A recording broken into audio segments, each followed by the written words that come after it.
would say it's a worry-free philosophy. It's a philosophy to live a worry-free life. And so we are looking at what could also be called the antidote for worry. We said the first thing we try to do is to define what worry is, or what the term or worrying means. And we said, of course, that to worry is to torment yourself or oneself, or self-inflict suffering from disturbing thoughts. So one who is worrying is tormenting their own self. They are inflicting suffering upon their own self because of what is taking place in their mind. That's why Jesus said, take no thought of. And the Greek word there is the word for worry. So that is one definition. Or it means to think about something or a problem, or to think of the worst that gives you an unpleasant feeling about the situation. So you are thinking about a problem situation, and you are thinking about the worst thing that will happen about that situation. Of course, we said if somebody called you 12 o'clock at the night, wow, you begin to have some problems in your mind. And we also said that the word for worry is, language in its original form were words that describe, give you a picture of something. So they say a picture paints 1,000 words, but really language paints 1,000 pictures.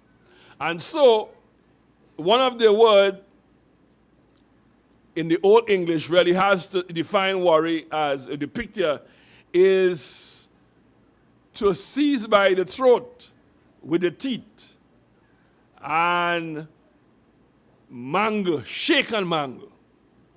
So you get a picture of a lion or a pit bull holding, well, a lion and spray, I wouldn't say a pit bull and a spray, but holding this animal, and its teeth, is holding by the throat, and it's just shaking it. And that's what worrying, the picture of worry. It is like you are held by the throat and you are suffocating and you are being shaken. The Greek picture is one that is a person hanging, suspended in the air. It's like, how you hang somebody in the Western days and how people do hang themselves. You put a rope around it and you keep the person hanging in the air. And of course they are wiggling because the life is being choked out of them. And that is the picture of worry. Worry chokes you. It cut off your air supply. Or it means to be harassed repeatedly, or to be bitten repeatedly, or to be snapped at, So you think about a mosquito, and that's what I use. You think about a mosquito always bothering you. You can't sleep because this thing is when you think about being bitten all the time. That is the picture of worry. So worry will rob you of your health. Worrying will rob you of the beauty and enjoyment of life. You know how much people, and I was sharing that with a friend of mine called me yesterday. And he said, he's in a case where, and of course the devil is, mashing up families today. And, he said, his situation is where, of course, he has an infectious disease, one of those STDs, because of his lifestyle. And his wife gone, he have bills to pay. They have a son. And, you have all kind of worries. I mean, it's a worrying situation. So, we live in so worrying, so he's every day, there's a point I want to make. Every day he's going through his life, robbing him of joy. When you worry, really, you are rob yourself of that day, and it is said that you rob yourself minus 2 years from your life. I received a very interesting diary or planner from Jalis and their company, and on the back of it, it has, I forget to bring it, but it has, you can measure your life expectancy. And he said, that was insurance, we can't do this. That was insurance companies do. When they ask you all them questions, let me not go there. You can measure your life expectancy, the book says, from where you live. If you live in the city, if you live where smoke, I know not smoke, but fumes and carbon monoxide, all these kind of stuff, minus about two years from your life. Small, as the bright fellow said. But according to the work you're doing, minus 2. Yeah, I don't know. I'm just giving the average. I can't remember, so leave that 2 alone, but it might be more like that. It said if you're worrying, you have the minus as well. And according to your age, you're the minus some as well. So worrying, Jesus said, don't worry. That's what he thought. He said, don't worry. And we said last week, he said, don't worry for the first reason, because he said worrying is an exercise in futility. Worrying does not change anything. One man says worrying will keep you busy. It's like a rocking chair. It keeps you, of course, movement doesn't mean progress. So it just keeps you rocking, but you're not going anywhere. So the Bible said it is vain to sit up late, rise up early to eat the bread of sorrows. So worrying, also, another word for worrying is a fret. And the psalmist said, fret not thyself. Always fretting. So Christ says, worrying is an exercise in futility. And so we put 3 tags on that. The first tag is that some people worry about the past. And we said, listen, there are 4 things in life that you can't stop nor change. A spoken word, you can't stop that. The damage is already done. If you throw a stone, you can't go catch it. It's already done. An opportunity or event that has passed, you can't capture that. And we said, and I said that you have some gullible people who some of the people try to milk your money by putting a lot of religious artifacts and all kind of foolishness, and tell you, well, you need to buy that and you need to get that and all that kind of foolishness. And we said, Jesus in the water, Jesus was baptized in Jordan. So everybody go in Jordan, let's get some water from Jordan. Jesus baptized in, Jesus, the locality is of course Jordan, but the water is not the same. Because you cannot step into the same water twice. So we said an opportunity doesn't come back. And we said a moment, this is a moment in time. You see this moment here last week, we had a moment that could never come back. And this morning there's a moment happening here right now. There's a moment you could never get back.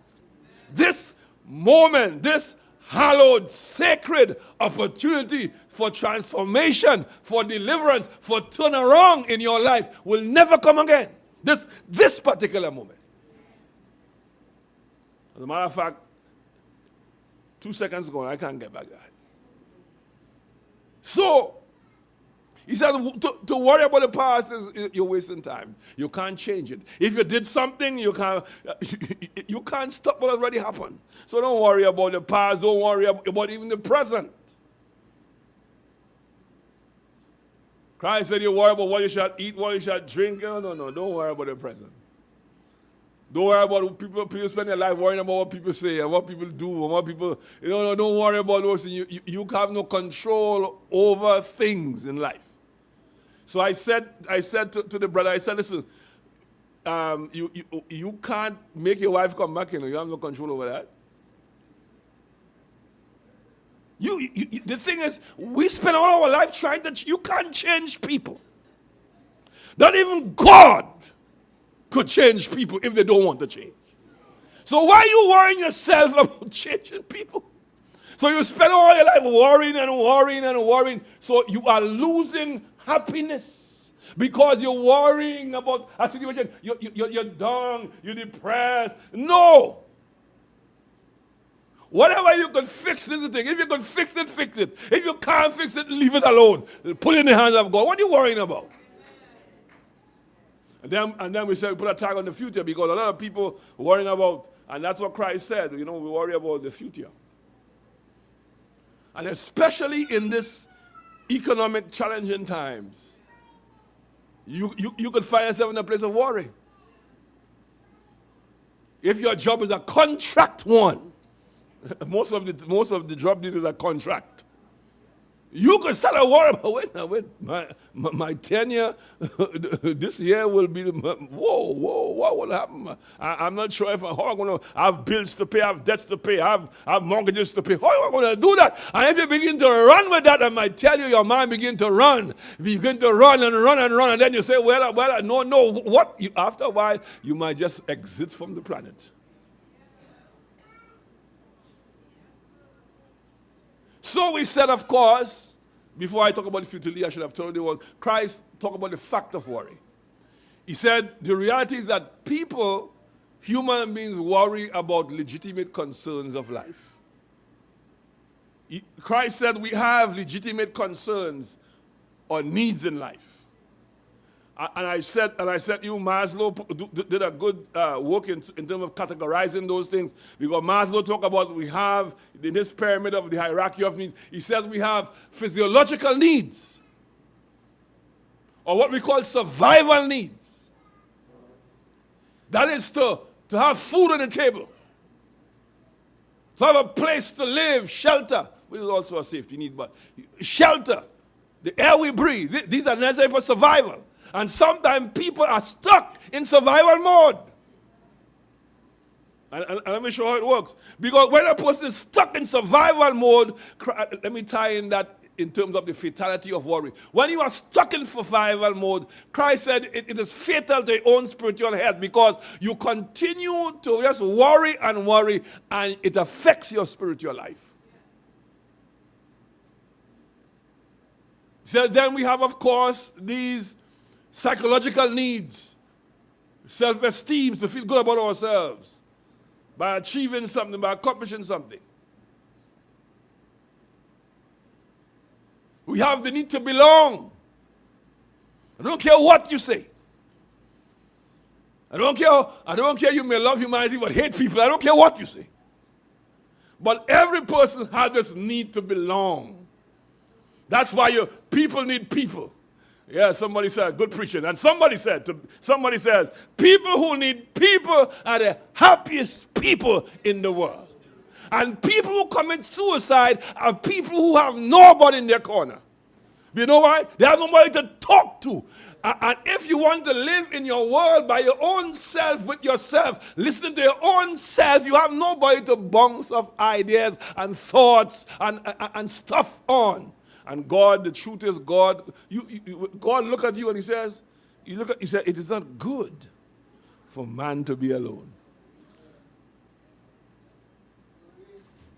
We all have this need for friendship. We all have this need for intimacy. We have this need to belong. That's why people join clubs, and that's why fellas lying on the block. That's why people join gangs, because sometimes mainstream society push you out. So all of us who are in that, well, we find comfort in each other, and we find friendship with each other. That is a need, the social need that every human being has. And of course, we have the needs for safety, for health,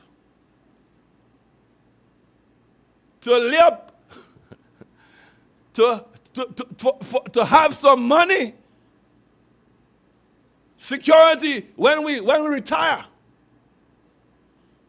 Thank God for NIS. Otherwise, you're in real trouble, many people. Thank God for senior, I don't want to say old age pension, but for senior pension. Because if, oh my goodness God, if, you know, there was a time my father, when he just came to Trinidad, and he of course came here as a man about 12 years old. And people worked long ago. The employer, I want to work with a contractor. I'll give him all the money. So they're not paying. In those days, you know, I know things has changed. I don't think they were NIS yet. But you had some thing that you put your money in the company. My father, you know, your money was going into something for gratuity, something here, something there, something there, something there. And his brother said, "Nah, me don't want that, man. Nah, I want my money." And when he retired, when he couldn't work anymore, he have nothing. Nothing, no safety. So that's why, listen, my friend, I encourage you, join an insurance. I'm serious. Don't go this old foolish thing, insurance will take your money. No, join an insurance. Join one, talk to Candace when we finish here if we haven't one yet. But so the thing is, join an insurance. Put down something for your children. You got to run for money. We're getting money. Oh God, but someone will go, we're getting money, but someone will go university. No! Invest somewhere so that when he reach 18 or whatever age, you don't have to worry yourself. Where am I getting it from? I can't beg, so I have to steal or borrow. No! The security is there. We all have that need to be secure, to be safe. That's why you burglar-proof your house. Security need. That's why I want the police. We want the police. We want the police. For safety.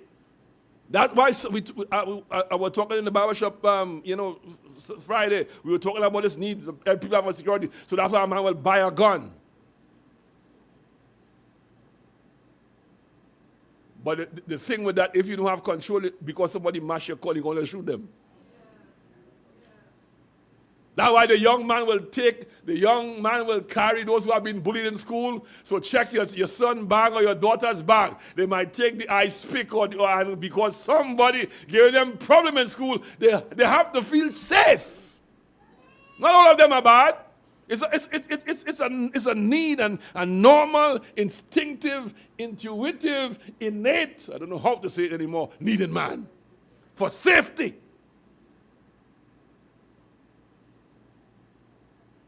For your health, security. So Christ didn't expand the whole thing. He talked only about the basic, but it goes to all those things about your health, your well-being. And sometimes we are worried about our health because we went to the doctor yesterday and doctor said, and I'm saying to you now, it's a concern for self and others. And I want to say, I want to put in a plug here. We need to, goodness God. There are some of our people who need, they're struggling with their health. There are some of our people, and I will say that in a closed meeting, but some of the people who need money to pay a doctor, to get a surgery, safety needs, and when you see them, I mean, they're worrying, they're crying. So all these are things that the world and life. Christ is real. Christ said these are legitimate concern in life. And you can reach to the point where you are caught up. You are only worrying about life. But he said, don't worry. What kind of man is to say in Jesus? You don't know. You know how much debts I have. He said, no, you don't worry. What you say in Jesus? He said, because it's futile. I don't know if you're worrying, it's going to make you get better. Will it? It might send you faster. So what you could do. Do what you can. This is the principle I'm putting you. Do what you can. Fix what you can. Do all that you possibly could, and leave the rest up to God. I talk about the fatality of worrying. We talked about it last week. Worrying is very fatal. And we talk about it in terms of your spiritual life. Christ gave when he explained the parable about the sower and the seed, he says one of the reasons why the people do not grow in their spiritual experience is because they are cumbered with the cares of life. He said, listen, I see Maslow is right. You know, truth is everywhere. Let me tell you something. Don't close your mind. All truths are God's truth. Repeat that after me. All truths are God's truth.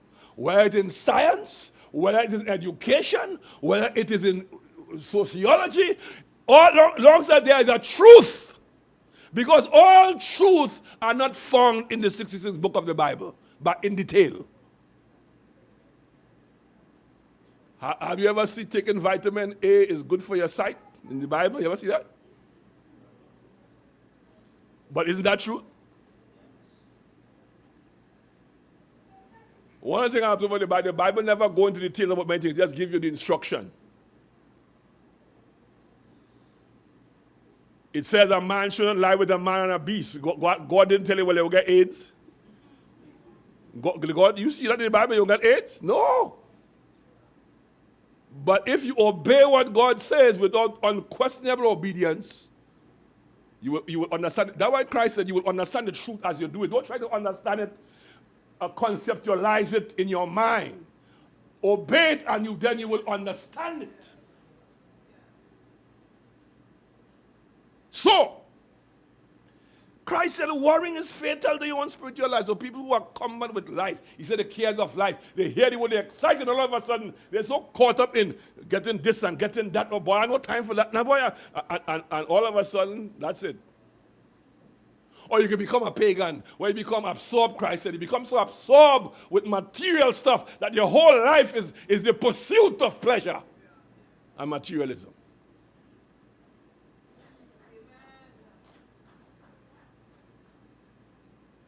When you become aware that God has comprehensive knowledge of your needs. He says, your Father knows. That is the basics he's talking about. He said, your Father knows what you have need of. It's a trust issue, you know. So God knows everything about you. God knows what's on your mind. In other words, God knows what you need, when you need it, and how bad you need it. He knows it because he's omnipotent. He's the all-knowing God. But I want to go a little further. I want to run. But because he has experience. He has experiential knowledge. It's one thing to have knowledge, by objectivity.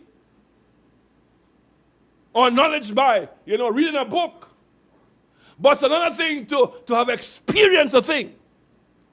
And Christ, in Hebrews chapter 4, and I want to read this. I want to leave those words in your mind. It says, Hebrews chapter 4, verse 14, through the chapter 5, verse 1, it says, seeing then that we have a great high priest who has passed through the heavens, Jesus, the Son of God, let us hold fast to the confession. He says, for we do not have a high priest who can sympathize with our weaknesses, but in all points tempted as we are, yet without sin. Let me go to chapter 5. I love how Paul put in chapter 5, or well, Apollos. He says, for every high priest taken from among men is appointed for men in things pertaining to God, that he may offer both gifts and sacrifices for sins. Now, this is the verse. He can have compassion on those who are ignorant and going astray, since he himself is also subject to weaknesses. The point is because of the incarnation of Christ. Christ knows human needs because he himself lived here. He was hungry. He know the need to belong. The need for companionship, he knows that. He knows your loneliness, that need to have somebody in your corner. He knows that.